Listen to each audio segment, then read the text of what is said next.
Hey guys, Ian here for Lithium Cycles, and today we're going to do a short video about the Fender kit that we have provided for our bikes, and a quick installation how-to, as well as we're going to give you a short note about how to install our extended seats on our bikes as well. Wow! So your Fender kit, when it comes to you, it's going to come with all of this in the box. You have your rear mounting brackets for the sides and one for the center. You have a front moto style fender, front mud splash guard, and a full rear size fender, along with your hardware kit. The front moto fender is really to keep the forward spray off of you as you're riding at higher speeds, anything you might kick up running through a puddle. The front mud splash guard is really what's going to kick stuff coming right off the front tire towards you and keep that debris off of the electronics as well as your person, anything coming right towards you off of the front tire. The rear tire is going to keep all of the stuff off of the electronics and the battery casing as it sprays up off the tire, as well as anything that might kick up behind you up onto your back, riding through any wet conditions or anything like that.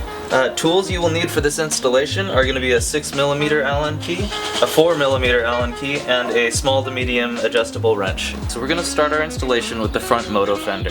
There's 3 holes that line up with the 3 holes on the top or the bottom triple tree of your front fork. So we're going to start by placing the plastic piece underneath the fork and then taking our bolt and sliding it through the top so that it meets through to the underside of the fender.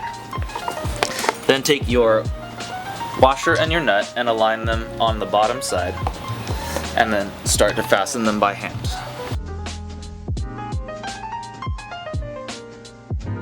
Alright guys, the next step in this installation is going to be for the front splash guard. Now it comes with a hardware set that comes with another nylock nut. However, we're going to be threading this into the accessory mount on the bike. So the nut you can just throw away or keep as an extra in case you misplace one. When you're placing this on the bike, you want to go ahead and make sure that these cutouts are on the top side of this when you align it. You're going to go ahead and line up these sleeves with the 2 accessory mounts on the frame. Go ahead and double check that none of your cables are in the way of this laying flat against the frame or against the cables, and make sure that your wheel has proper clearance when it turns. Go ahead and take your screw now, and with the washer, push it through the sleeve and begin to hand thread the screw into the accessory mount on the frame. Do the same with the second. Now take your 4mm Allen and go ahead and tighten them down the rest of the way.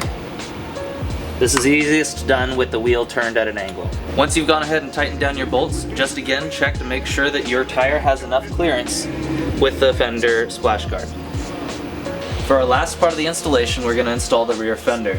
You'll need the brackets and the remaining pieces from the hardware kit. This bracket will be your front mount, where you'll use the slot to attach to the accessory tab by your kickstand. The 2 tabs will thread with the hardware into the fender.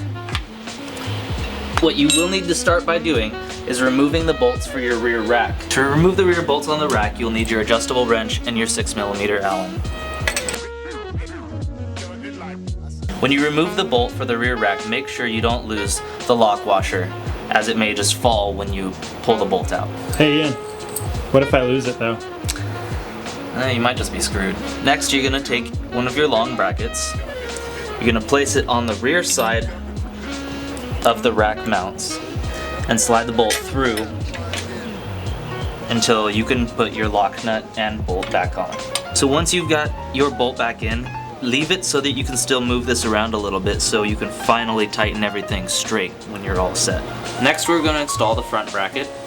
Go ahead and take your bolt to slide through the rear of the slot, and go ahead to start to thread that bolt into the accessory mount on the frame.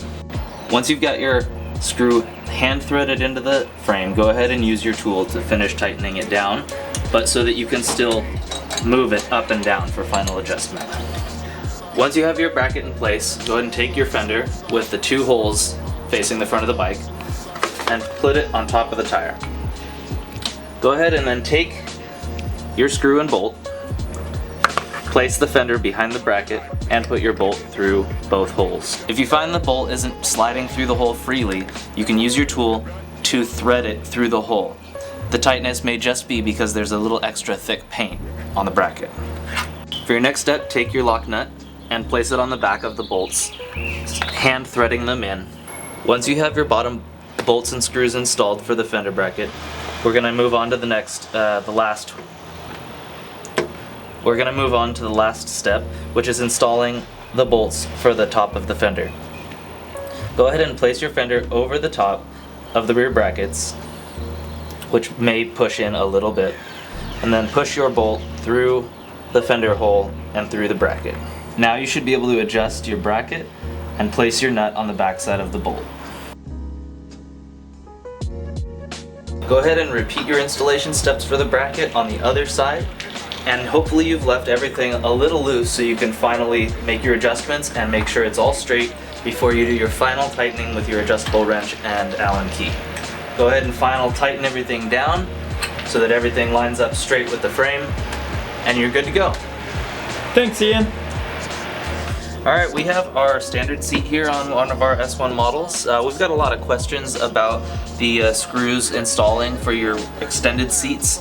So if you were to get an extended seat, what you want to make sure is you use the hardware that is included with the extended seat, not the hardware that came off of your old seat.